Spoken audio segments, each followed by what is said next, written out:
A Excursão. Autor Stephen King. Narração F.A. Santarém.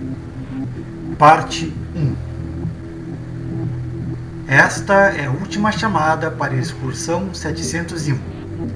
A agradável voz feminina ecoou através do Blue Concourse do Departamento Terminal Portuário de Nova York. O DTP não mudara muito nos últimos mais ou menos 300 anos. Continuava maltratado e um tanto amedrontador. A voz feminina automatizada talvez fosse o detalhe mais agradável no local. Todos os passageiros, munidos de passagem, deverão estar agora no salão dormitório do Blue Concourse. Verifique se seus papéis de confirmação estão em ordem. Obrigada. O salão dormitório no andar de cima nada tinha de maltratado. Era tapetado de parede a parede em cinza ostra. As paredes exibiam uma tonalidade branco casca de ovo e dela pendiam agradáveis quadros abstratos. Uma permanente e calmante progressão de cores se encontrava e revoloteava no teto. Havia 100 divãs no grande recinto, ordenadamente espaçados em fileiras de 10. 5 atendentes de excursão circulavam por ali, falando em voz baixa e animada, enquanto ofereciam copos de leite.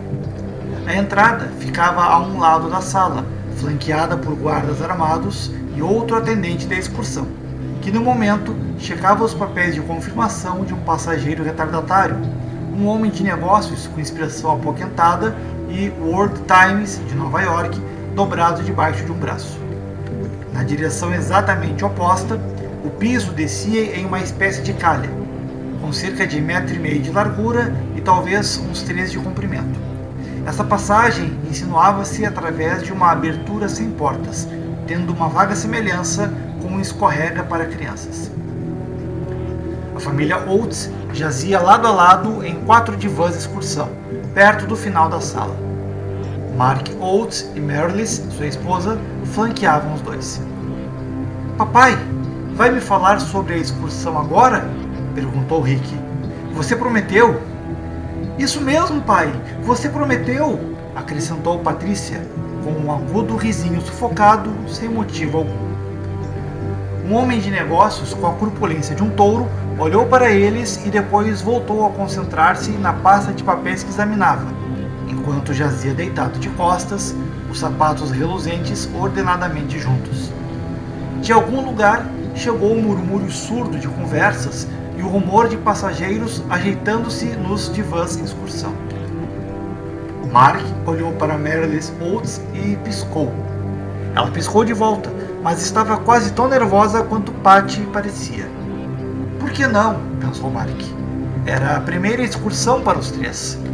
Ele e Merlis haviam discutido as vantagens e inconveniências de uma mudança da família inteira por 6 meses, desde que ele fora notificado pela Texaco Water de que seria transferido para a cidade de Whitehead.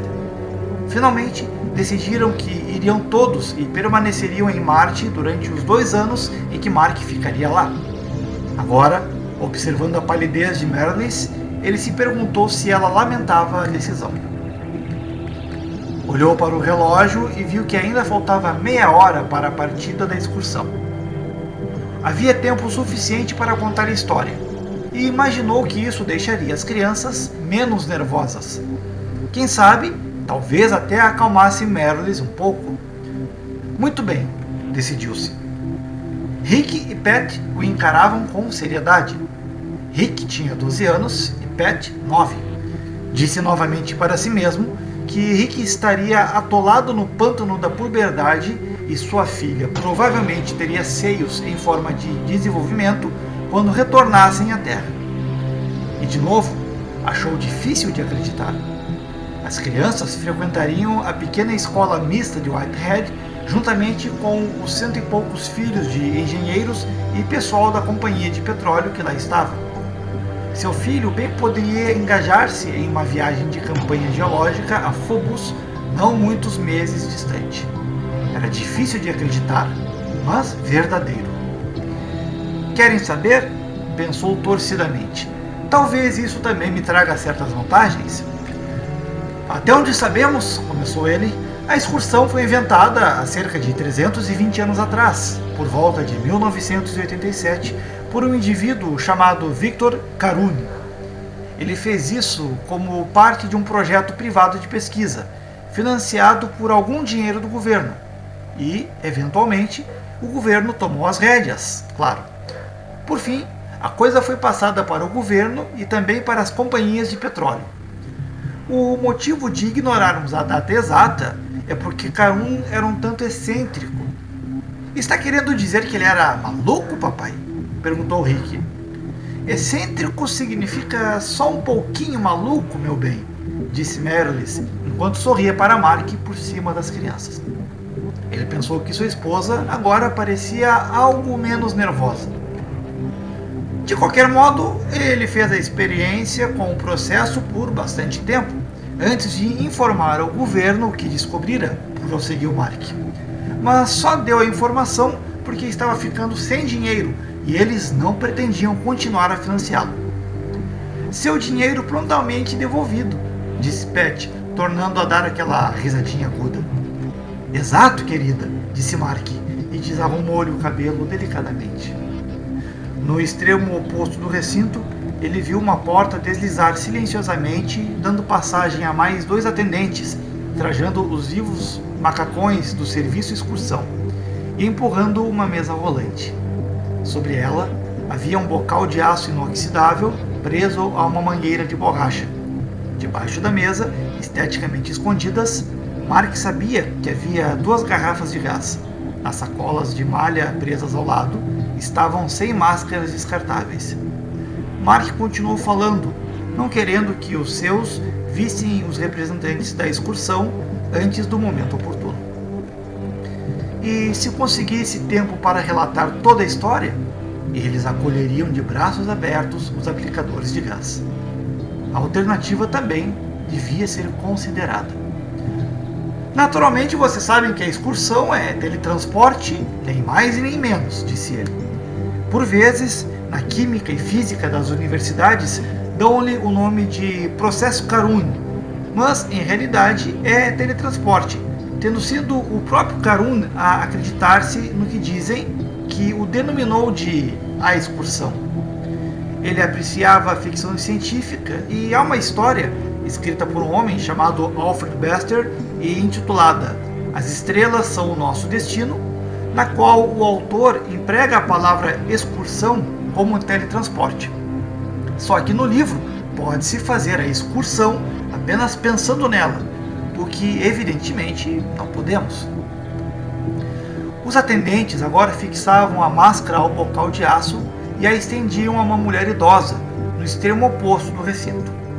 Ela o tomou, inalou uma vez e caiu em seu divã, imóvel e flácida. Sua saia subiu um pouco, revelando uma coxa bamba, semelhante a um mapa rodoviário de veias varicosas. Um atendente gentilmente ajeitou a saia para ela, enquanto o outro se desfazia da máscara usada e a fixava uma nova. Era um processo que fazia Mark pensar nos copos plásticos dos quartos de motel.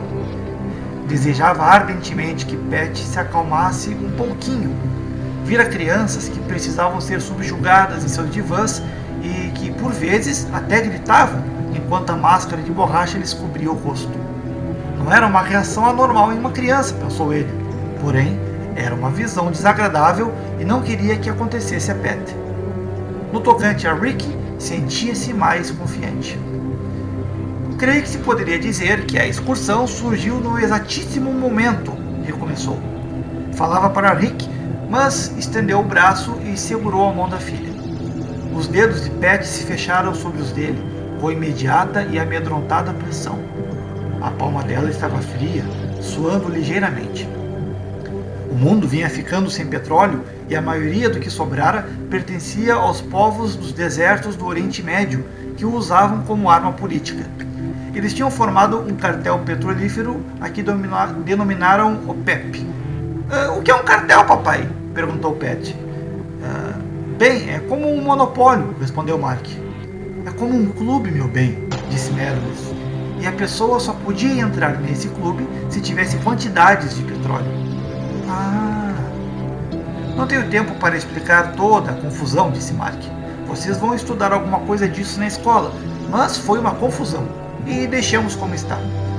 Se você tinha um carro, só podia dirigi-lo 2 dias por semana, além do que a gasolina custava 15 pratas antigas o galão. Puxa! Exclamou Rick. Ela hoje só custa 4 centavos o galão, não é, papai? Mark sorriu. Aí está o motivo de estarmos indo para onde vamos, Rick. Em Marte, há petróleo. Bastante mesmo, para durar por quase 8.000 anos, enquanto que em Vênus há para outros 20.000. Enfim, o petróleo não é mais tão importante. Agora, aquilo de que mais precisamos é água! Gritou Pat. O homem de negócios ergueu os olhos de sua papelada e sorriu para ela por um instante. Exato, disse Mark, porque nos anos entre 1960 e 2030 envenenamos a maioria da água que possuíamos. A primeira extração de água das calotas de gelo marcianas foi chamada Operação Canudinho, disse Rick. Certo, em 2045 mais ou menos. Contudo, muito antes disso, a excursão estava sendo usada para encontrar fontes de água potável aqui na Terra. Agora, a água é nossa principal exportação marciana, ficando o petróleo estritamente em posição secundária. Contudo, era importante naquela época. As crianças concordaram. A questão é que essas coisas sempre estiveram lá, mas só conseguimos obtê-la por causa da excursão. Quando Carun inventou este processo, o mundo descambava para uma nova Idade Média. No inverno anterior, mais de 10.000 pessoas morreram congeladas nos Estados Unidos, apenas porque não tinham energia suficiente para aquecê-las. Oh, puxa! Exclamou Pat em tom prosaico. Mark olhou para a direita e viu os atendentes falando com um homem de ar tímido, tentando convencê-lo. Por fim, ele aceitou a máscara e pareceu cair morto em seu divã segundos mais tarde. Marinheiro de primeira viagem, pensou Mark. A gente percebe logo. Para Carun, a coisa começou com um lápis, algumas chaves, um relógio de pulso e então alguns ratinhos. Os ratinhos lhe mostraram que havia um pequeno problema. Victor Carun voltou ao seu laboratório em uma vertiginosa febre de excitamento. Pensou que agora sabia como Morse, Alexander Graham Bell e Thomas Edison se haviam sentido. Só que isto era maior do que todos eles e por 2 vezes quase acabou com a caminhonete ao retornar da loja de animais de estimação em Newport, onde gastara seus últimos $20 na compra de 9 ratinhos brancos. O que lhe restava no mundo eram os 93 centavos no bolso direito do paletó e os $18 em sua conta de poupança. Mas isso não lhe ocorreu. E se ocorresse, certamente não o preocuparia. O laboratório ficava em um celeiro restaurado, no final de uma estrada de terra batida com 1 quilômetro de comprimento, partindo da Rota 26. Foi ao manobrar para a estradinha que quase espatifou sua caminhonete Brett pela 2ª vez. O tanque de gasolina estava quase vazio e não haveria mais combustível para 10 dias e 2 semanas. Porém, isto pouco importava. Sua mente estava em um delicioso torvelinho. O que acontecera não era totalmente inesperado. Não, um dos motivos que levaria o governo a ajudá-lo com a mísera subvenção de $20.000 anuais era porque a possibilidade irrealizada sempre estivera presente no campo de transmissão de partículas. No entanto, ter de acontecer assim, de repente, sem nenhum aviso, e movido por menos eletricidade do que é necessário ao funcionamento de uma TV, puxa vida! O Brett estacou com uma guinchada de freios à entrada de terra nos fundos do celeiro. Carun agarrou a caixa sobre o assento sujo ao seu lado, aferrando-a pelas alças. Na caixa havia desenhado cães, gatos, hamsters e peixinhos dourados, mais a inscrição "Bem-vindo à casa de animais de estimação Stakeopoulos", e correu para as grandes portas duplas. Do interior da caixa brotavam rumores das corridinhas e movimentos de suas cobaias. Ele tentou empurrar uma das enormes portas em seus trilhos corrediços, mas quando ela não se moveu, recordou que a trancara. "Droga!" exclamou Carroon em voz alta, enquanto procurava as chaves no bolso. O governo exigira que o laboratório ficasse sempre trancado. Era uma das condições sob as quais soltava seu dinheiro, mas Carroon vivia esquecendo. Encontrou as chaves e, por um momento, ficou apenas olhando para elas, hipnotizado, passando a polpa do dedo polegar sobre as chanfraduras na chave de ignição da Brett. Tornou a pensar: "Puxa vida!" Depois, seus dedos percorreram as chaves no molho, até encontrarem a chave da porta que abria, finalmente, as portas duplas de seu celeiro. Assim como o primeiro telefone havia sido usado de maneira inadvertida, Bell gritando nele: "Watson, venha cá!" ao derramar algum ácido em seus papéis e em si mesmo, também o primeiro ato de teletransporte ocorrera por acidente. Victor Carroon teletransportara os 2 primeiros dedos de sua mão esquerda através dos 50 metros de largura do celeiro. Carroon havia instalado 2 portais dos lados opostos do celeiro. Em seu final, havia uma arma elementar de íons, do tipo encontrado em qualquer loja de artigos eletrônicos por menos de $500. Na outra extremidade, bem após o portal mais distante, ambos retangulares e do tamanho de um livro de bolso, havia uma câmara fosca. Entre os 2 portais ficava o que parecia uma cortina de chuveiro opaca, exceto que cortinas de chuveiro não são feitas de chumbo. A ideia era disparar os íons através do portal 1, contorná-lo e vê-los passando através da câmara fosca logo após o portal 2, com a cortina blindada entre os dois, para provar que os íons tinham sido realmente transmitidos. Só que, nos 2 últimos anos, o processo funcionara apenas 2 vezes, e Carroon não tinha a menor ideia do porquê isso havia acontecido. Enquanto ajustava a pistola de íons, seus dedos haviam deslizado através do portal. Em geral, não havia qualquer problema, mas nessa manhã, seu quadril também roçara na cavilha interruptora, sobre o painel de controle à esquerda do portal. Carroon não percebeu o que tinha acontecido. O mecanismo deixou escapar apenas o menor audido zumbido, até que ele sentiu um certo formigamento nos dedos. "Não foi como um choque elétrico", escreveu em seu primeiro e último artigo a respeito, antes que o governo lhe fechasse a boca. O artigo foi publicado em Mecânica Popular, entre várias outras publicações. Carroon o vendeu por $750 em um desesperado esforço para manter a excursão um assunto de empreendimento privado. Não aconteceu aquele desagradável formigamento de quando pegamos em um fio elétrico desencapado, por exemplo. Foi mais como a sensação de colocar-se a mão no corpo de uma pequena máquina que funcionasse a todo vapor. A vibração é tão rápida e leve que, literalmente, dá essa sensação de formigamento. Olhei então para o portal e vi que meu indicador sumira, cortado diagonalmente através da falange superior esquerda. O segundo dedo desapareceu um pouco acima disso. Em adição, a parte em que ficava a unha do terceiro dedo havia sumido. Carroon puxara a mão instintivamente, gritando. Escreveu mais tarde ser tamanha sua certeza de que o sangue iria jorrar que chegou a vê-lo em uma alucinação. Por 1 ou 2 momentos, seu cotovelo bateu na pistola de íons e isso fez com que ele fosse derrubado da mesa. Ficou parado com os dedos na boca, verificando que continuavam ali e inteiros. O pensamento de que andara trabalhando demais lhe passou pela cabeça. Pensou também outra coisa. O último conjunto de alterações podia ter provocado algo. Não recolocou os dedos de volta. Aliás, em toda a sua vida, Carroon só excursionou mais uma vez. A princípio, ele nada fez. Deu uma longa e errante caminhada em volta do celeiro, passando as mãos pelos cabelos e perguntando se deveria ligar para Carson, em Nova Jersey, ou talvez para Buffington, em Charlotte. Carson não aceitaria um ter urbano a cobrar aquele sófito nojento, mas Buffington provavelmente aceitaria.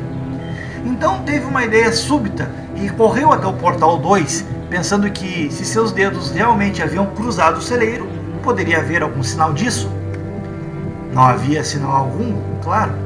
O portal 2 ficava no alto de 3 caixotes de laranjas pomona empilhados, assemelhando-se a um daqueles brinquedos de guilhotina, sem a lâmina.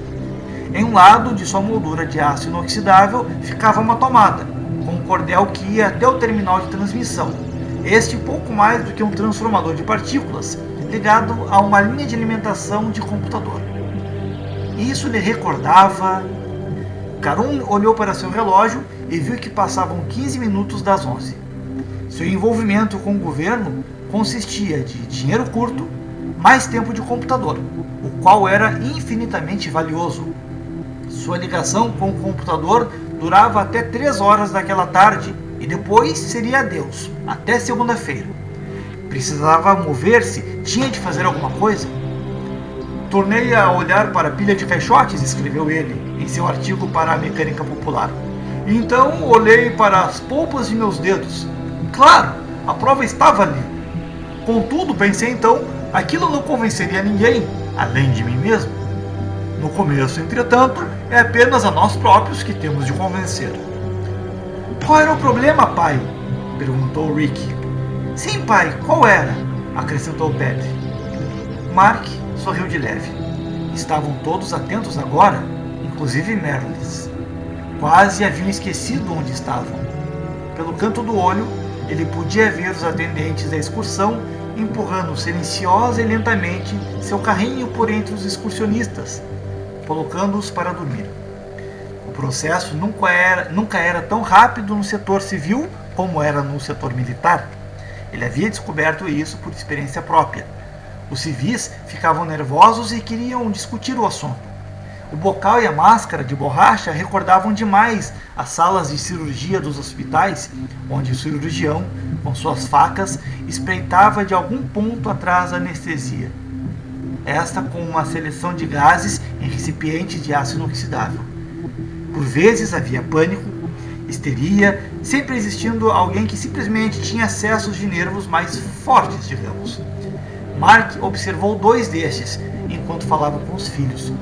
2 homens se haviam limitado a abandonar seus divãs, caminharam até a entrada, sem o menor alvoroço, soltaram os papéis de confirmação espetados em suas lapelas, devolveram-nos e saíram, sem olhar para trás. Os atendentes da excursão recebiam instruções estritas para evitar discussões com aqueles que iam embora. Sempre havia gente na fila de espera, às vezes 40 ou 50 pessoas esperando contra a esperança. Quando iam embora aqueles que não podiam suportar aquela situação, permitia-se que entrassem as pessoas da fila com suas próprias confirmações espetadas nas camisas. Carun encontrou 2 lascas em seu dedo indicador, disse ele aos filhos. Tirou-as e deixou de um lado. Uma se perdeu, mas a outra pode ser vista ainda hoje no anexo Smithsoniano em Washington. Foi colocada em uma caixa de vidro hermeticamente lacrada, perto das rochas lunares que os primeiros viajantes espaciais trouxeram da Lua. A nossa Lua ou uma Lua de Marte, papai? Perguntou Rick. A nossa, respondeu Mark, sorrindo de leve. Foi lançado a Marte apenas um foguete tripulado por homens, Rick. Tratava-se de uma expedição francesa, por volta de 2030. De qualquer modo, eis porque um mero e velho pedacinho de madeira, vindo de um caixote de laranjas, está no Instituto Smithsoniano. Foi o primeiro objeto em nosso poder que realmente atravessou o processo de teletransporte, excursionou através do espaço. O que aconteceu depois? Perguntou Pat. Fim da parte 1.